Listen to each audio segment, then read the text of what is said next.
Now, George, you've made a number of statements recently in the press and elsewhere that have caused quite a few people, myself included, to worry about you. Worry? Why are you worried about me? Well, much of what you said has been a little, shall we say, eccentric. Listen, if people can't handle the truth of what is around us, that's their problem, not mine.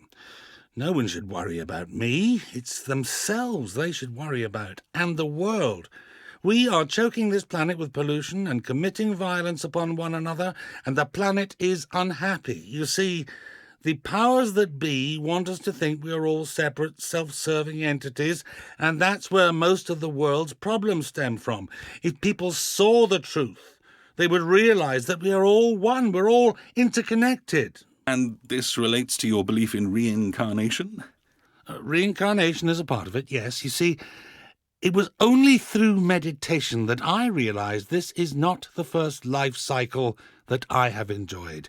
This person, this George Wilson that you see before you, is simply the latest manifestation of a single branch of the united human consciousness. I'd been on to him for some time. We keep an eye on most of these characters, so when they announced that George Wilson's roadshow was coming to Cardiff, I decided to act. Of course, if Wilson knew Torchwood was in the house, he'd have security show me the door, and it really isn't good to cause a scene so early on. That's where Plexus Magazine came in handy. You may have heard of it. 1 million subscribers worldwide, the usual mix of conspiracies, cryptozoology, and unsolved mysteries, Mayan calendars, the chupacabra, whatever happened to Jimmy Hoffa. You get the idea. Established in Patchogue, New York, 1975, the golden age of paranoia, and funded entirely by an anonymous benefactor, i.e., Torchwood.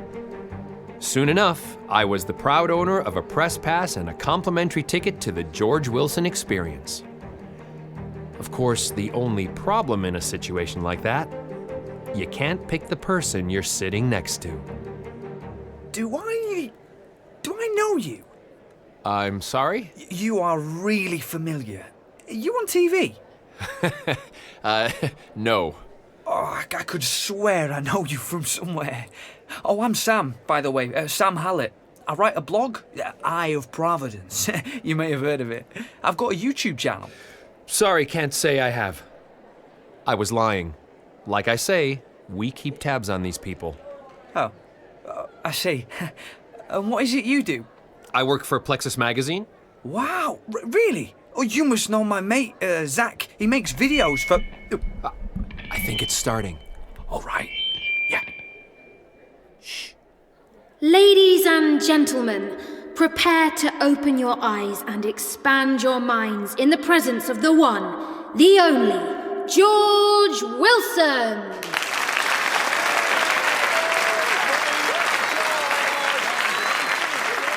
He sold the place out 3 nights in a row, 7,000 seats, and not one of them empty.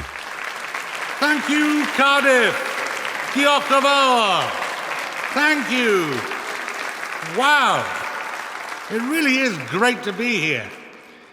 You know, outside this room, there are some very cynical people. You've no doubt met them. They're your friends, your colleagues, members of your family, and they'll tell you you're crazy for coming here today. They'll say, why do you want to listen to George Wilson? That man's a crackpot. He's a loony.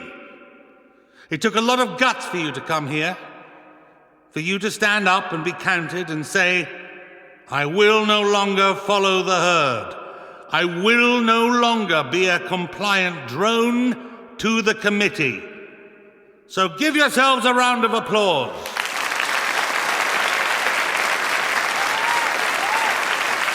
Because that's what those other people are. They are drones.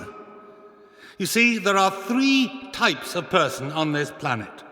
Right at the top, running everything, there's the committee.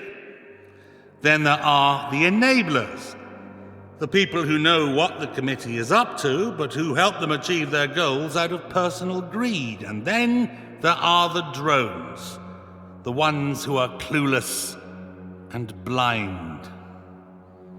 Now, if this is your first time hearing me speak, and you haven't read any of my books, perhaps you're wondering, what exactly is the committee? Well, to put it simply, they're the puppet masters.